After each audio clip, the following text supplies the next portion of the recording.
Assalamualaikum, apa khabar semua? Terima kasih kerana sudi singgah ke channel saya. Saya harap anda semua berada dalam keadaan sihat dan bahagia selalu, insya-Allah. Dalam video kali ini saya nak sampaikan dua kisah seram. Kedua-dua kisah ni berlaku di daerah Muar di negeri Johor. Tanpa membuang masa, jom kita teruskan dengan kisah yang pertama.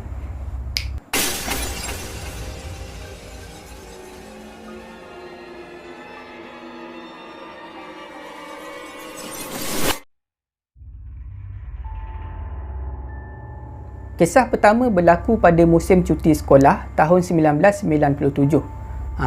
Perkara ni diceritakan oleh seorang cikgu yang bernama Daud.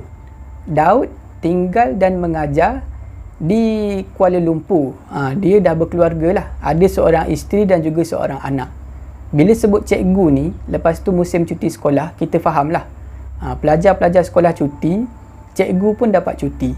Jadi pada satu hari, di musim cuti sekolah ni, Daud terima satu panggilan telefon daripada seorang kawan lama dia masa di maktab perguruan dulu. Nama kawan Daud yang telefon ni adalah Jamaluddin. Jamaluddin samalah macam Daud, bekerja sebagai seorang guru, seorang cikgu.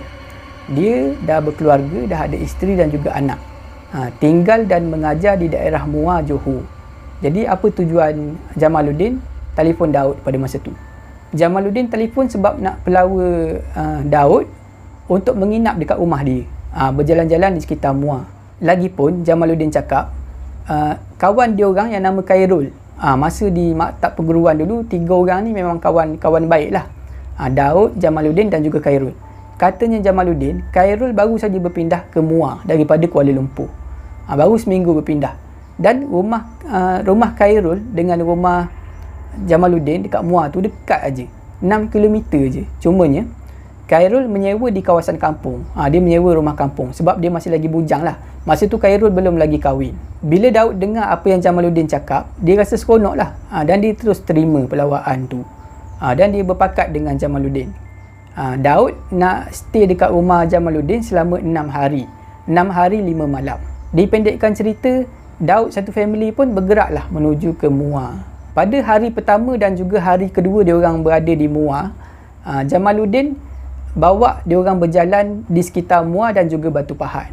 Jamaluddin ni, dia ada satu kereta family, kereta yang jenis besar, yang boleh memuatkan banyak penumpang. Jadi daripada rumah Jamaluddin tu, semua naik kereta lah. Jamaluddin, isteri Jamaluddin dan juga anak dia.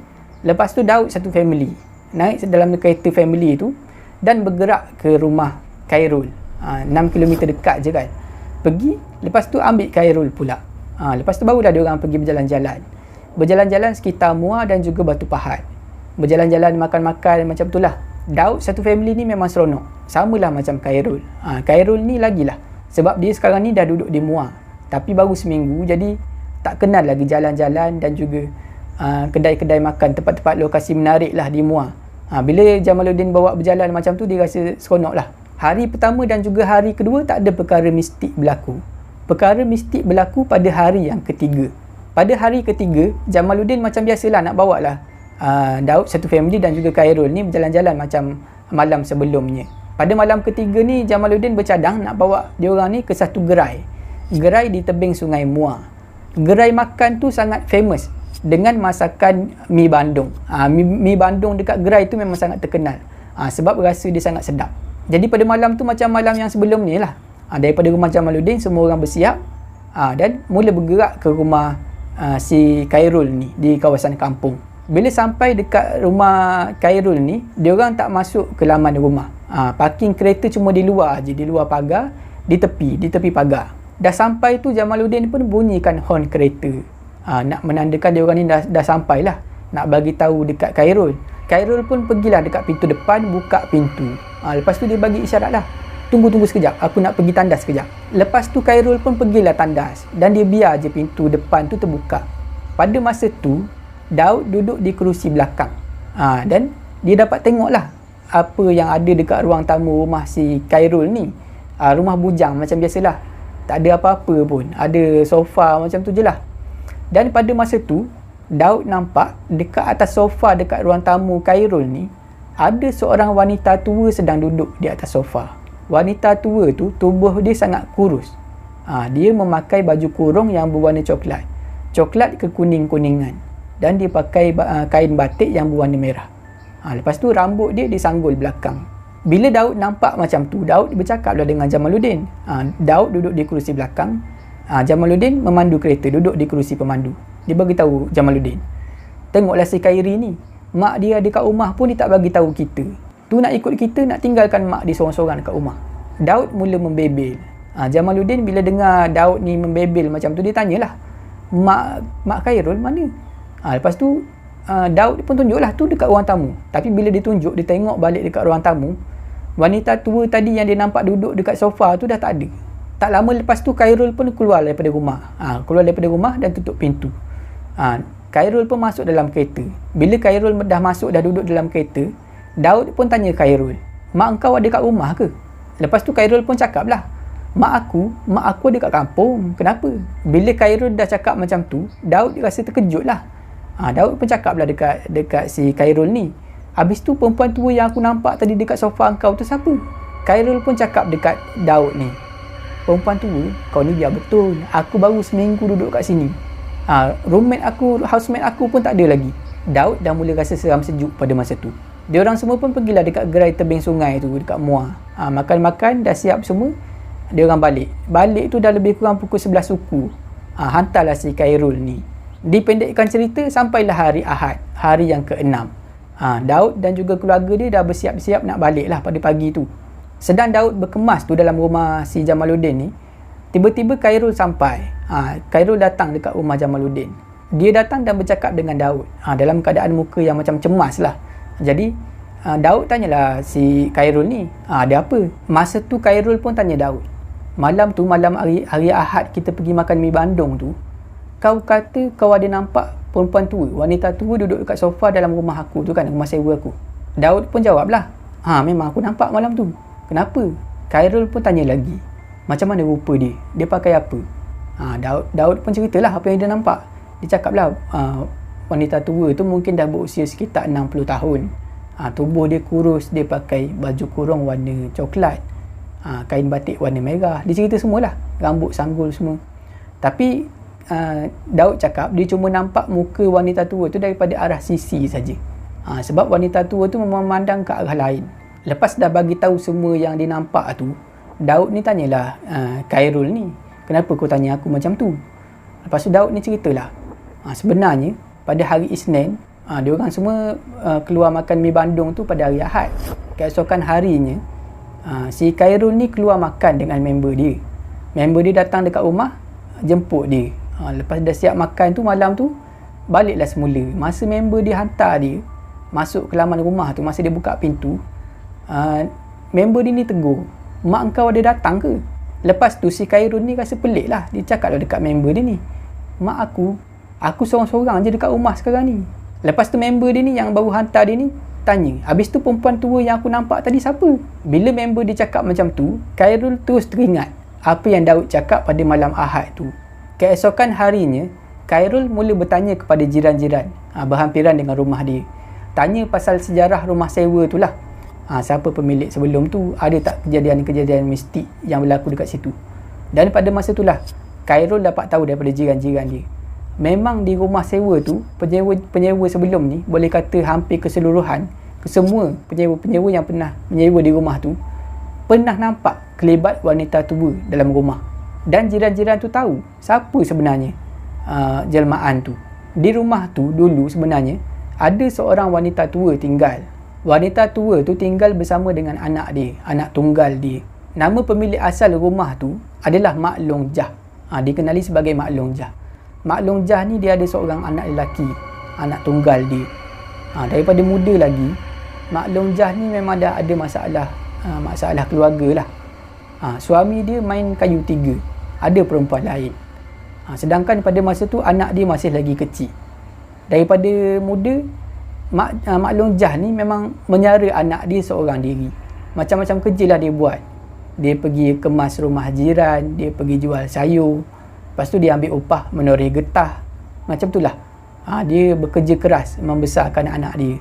Sampailah anak dia berumur 20 tahun dan dah boleh bekerja. Anak dia kerja kilang pada masa tu. Mak Long Jah pada masa tu dia masih lagi bekerja, tapi tak macam dululah. Bekerja menoreh macam tu lah.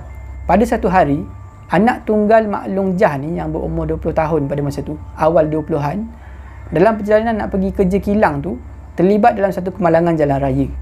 Dan anak dia meninggal di tempat kejadian, meninggal serta-merta. Maka tinggallah Mak Long Jah ni seorang-seorang dalam rumah tu. Dia mengalami satu kemurungan yang sangat teruk. Orang ramai pun dah jarang nampak dia. Dia dah tak keluar rumah sangat. Dia ambil masa juga untuk mula pulih balik. Lama-lama dia pun pergi balik bekerja, pergi menoreh, tapi dah tak banyak macam dululah.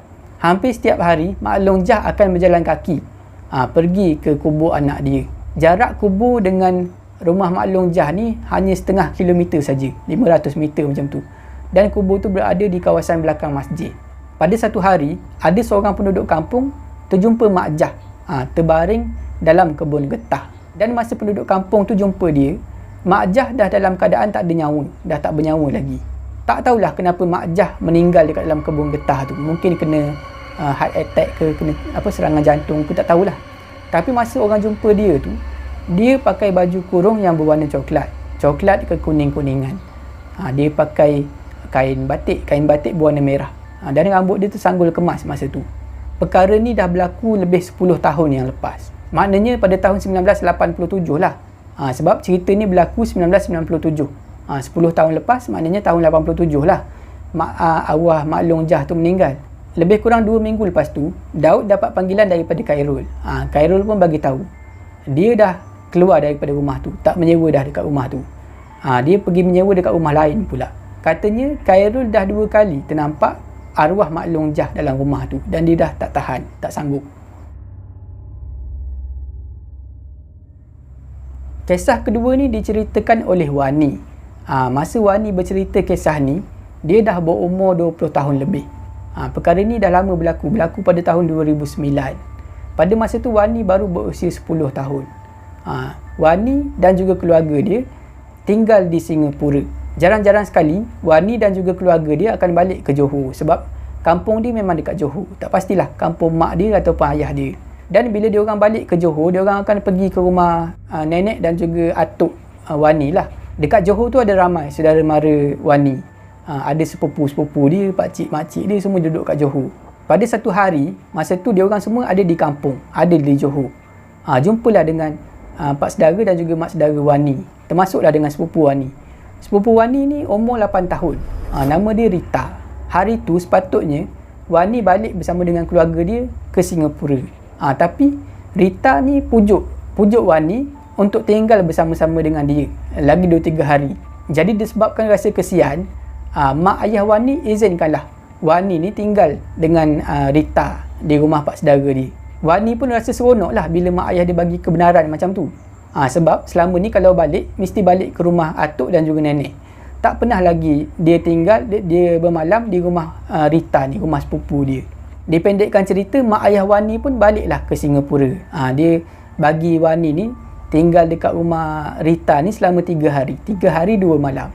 Wani pun ikutlah mak ayah Rita dan juga Rita balik ke rumah dia orang. Rumah Rita ni agak terpencil kedudukan dia. Rumah atuk dan juga nenek Wani dah kampung dah, tapi tak adalah macam pedalaman sangat. Berbeza dengan rumah Wani ni, rumah Rita ni, sepupu-sepupu Wani. Rumah dia agak ke dalam. Kawasan tu kawasan berbukit dan banyak sangat pokok-pokok dan juga hutan di sekitar kawasan rumah. Rumah Rita bentuk macam tipikal rumah kampung yang jenis lama macam tu. Jenis besar, kemudian memanjang ke belakang. Kalau masuk dekat pintu depan, nak keluar tu, kita nak keluar, nak pergi mana-mana, tak boleh kunci daripada pintu depan. Kena masuk ke dalam, tutup pintu depan daripada dalam rumah. Sebab dia jenis kunci yang jenis selak tu, selak di atas, selak dekat bawah. Kena pergi dekat dapur, keluar ikut dapur, kunci daripada luar menggunakan mangga. Maknanya kalau pintu depan cuma boleh dikunci melalui dekat dalam je, daripada dalam. Bila pergi dekat dapur tu baru boleh kunci daripada luar menggunakan mangga. Pada hari pertama Wani dekat sana, dekat rumah Rita, diorang ni banyak main lah. Main di laman rumah, main kejar-kejar, main masak-masak. Lepas tu Bila nampak Mak Rita ni menyapu laman rumah, sebab dekat halaman rumah Rita ni ada banyak pokok, jadi banyaklah daun-daun kering jatuh. Dia orang pun tolong Mak Rita ni menyapu, membakar sampah macam tu lah. Lepas tu dekat rumah Rita ni ada banyak ayam, main kejar-kejar ayam, tangkap ayam macam tu lah. Memang seronok. Tapi pada malam hari tu, Wani rasa macam seram sejuk rumah tu, halaman rumah tu dan juga dalam rumah. Dia rasa tak selesa dan macam tak boleh nak tidur. Tapi disebabkan badan dia penat, main dengan Rita pada siang hari tu, main kejar-kejar semua, akhirnya dia tertidurlah pada malam pertama. Pada hari kedua pula, pada waktu malam harinya, mak ayah Rita sekali dengan Rita ajak Wani pergi ke pasar malam. Pasar malam tu terletak tak jauh daripada kampung tu, berada di sebuah pekan lah pasar malam tu. Lupa nak bagi tahu, dekat rumah Rita ni, Rita ada seorang abang. Jadi ada 4 orang lah di rumah tu, mak ayah Rita dan juga abang dia. Pada malam diorang ni nak keluar ke pasar malam, abang Rita tak ikut. Abang Rita duduk kat rumah je. Jadi diorang semua pun keluarlah melalui pintu depan. Abang Rita tolong kunci daripada dalam. Diorang keluar lepas maghrib. Dah beli barang semua, sampai dekat rumah pukul 9.30. Bila dah sampai tu, ayah Rita parking kereta dekat depan, sibuk nak angkat barang dengan Mak Rita sekali. Jadi diorang ni, mak ayah Rita ni, minta tolong Rita dan juga Wani tolong pergi ketuk pintu depan, supaya abang Rita ni dapat buka kunci rumah tu. Tapi dah puas Rita dan juga Wani ketuk pintu, tak ada orang jawab. Lepas tu ayah dengan mak Rita bagi tahulah, cuba pergi dekat pintu belakang, pintu dapur. Mungkin abang tengah makan dekat dapur. Jadi Rita dan juga Wani masa tu dah takut dah sebab gelap. Dekat tepi tu gelap, nak pergi ke belakang rumah. Tapi dah nak buat macam mana kan? Ayah Rita dah minta tolong macam tu. Jadi 2 orang ni pergilah, budak 10 tahun dan juga 8 tahun ni, berjalan kaki pergi ke pintu belakang. Bila dia orang ketuk pintu belakang tu, betul lah, abang si Rita ni tengah makan dekat dapur. Abang Rita hulurkan kunci melalui pintu tingkap naku yang ada di tepi pintu. Abang Rita cakap, kau buka lah dekat belakang ni, masuk ikut dapur. Aku malas nak pergi depan nak buka pintu. Rita pun ambil lah kunci yang abang dia bagi tu. Tapi lepas Rita ambil kunci tu, mula berlaku satu benda yang pelik. Wani perasan lepas Rita dah ambil kunci tu, Rita jadi, kelakuan dia jadi pelik. Rita hanya menunduk ke bawah. Dia tak buka pun mangga tu, nak buka pintu. Wani pun bagi tahulah Rita, "Weh Rita, cepatlah, bukalah mangga tu, aku nak masuk ni." Tapi Rita masih lagi sama, dia masih lagi menunduk. Dia seolah-olah tak nak bergerak daripada situ. Wani pun marahlah Rita. Rita, bukalah cepat, aku dah seram sejuk ni." Lepas tu perlahan-lahan Rita angkat tangan dan cuba buka kunci mangga. Itu pun lama dia ambil masa untuk buka mangga tu. Masa tu bulu roma Wani mula meremang, entah kenapa. Akhirnya Rita pun berjayalah buka mangga tu, kunci mangga tu. Lepas mangga tu dibuka, Rita ni dia buka pintu, dia berlari masuk dekat dalam. Wani rasa pelik bila tengok kelakuan Rita macam tu. Wani pun masuk. Masa Wani masuk tu, Wani nampak Rita dah ada dekat depan. Dekat pintu depan, tolong buka pintu untuk mak ayah dia. Mak ayah Rita masuk melalui pintu depan. Malam tu macam biasalah, Wani mandi, bersihkan diri, ambil sembahyang dan sembahyang isyak. Masa Wani baru lepas sembahyang isyak tu, dia nak bangun tu, tiba-tiba Rita pegang tangan dia. Lepas tu tengok ke arah Wani. Wani pelik lah, kenapa pula si Rita ni? Wani pun tanya, kenapa kau Rita? Lepas tu Rita tanya Wani, kau tak nampak ke benda tadi? Wani pun tanyalah Rita ni, nampak apa? Lepas tu Rita bagi tahu Wani, kau tahu tak kenapa aku tak boleh nak buka pintu tadi? Tak boleh nak buka mangga tadi? Wani pun jawab, tak tahu aku, kenapa? Lepas tu masa tu lah Rita cakap, tadi masa kita dekat pintu belakang tu, pintu dapur tu, aku nampak dekat tepi kau ada seorang perempuan, rambut hitam panjang sampai ke lantai, sampai ke tanah, tunduk aja dekat tepi kau. Bila Wani dengar apa yang Rita cakap, baru dia teringat, patutlah aku rasa seram sejuk tadi, bulu roma aku meremang tadi. Malam tu sekali lagi Wani tak boleh nak tidur. Dia cuma tidur ayam macam tu je. Tapi tak ada apa-apa gangguan lah berlaku dalam rumah. Keesokan harinya, mak ayah Wani pun datang. Datang dan ambil Wani. Lebih kurang 2 tahun selepas kejadian tu, Wani dapat tahu daripada mak dia, kawasan rumah tempat Rita sekeluarga tinggal tu dah tak ada penduduk, dah tak ada orang. Semua orang dah berpindah keluar daripada kampung tu. Wani pun tanyalah, kenapa dia orang keluar mak? Lepas tu Mak Wani pun ceritalah, dekat situ ada banyak gangguan makhluk halus, gangguan benda-benda gaib. Tempat tu dah jadi tempat yang keras. Setakat itu saja video saya pada kali ini. Saya harap anda semua terhibur. Jika anda suka dengan video ni, jangan lupa like, share dan komen video ni. Jangan lupa subscribe dan tekan butang loceng untuk dapatkan notifikasi video saya yang seterusnya. Bagi anda yang nak berkongsi kisah seram, boleh hantar ke alamat email yang tertera dekat bawah. Jangan takut kepada makhluk, tetapi takutlah kepada pencipta sekalian makhluk. Semoga kita bertemu lagi di video saya yang seterusnya, insya-Allah. Assalamualaikum.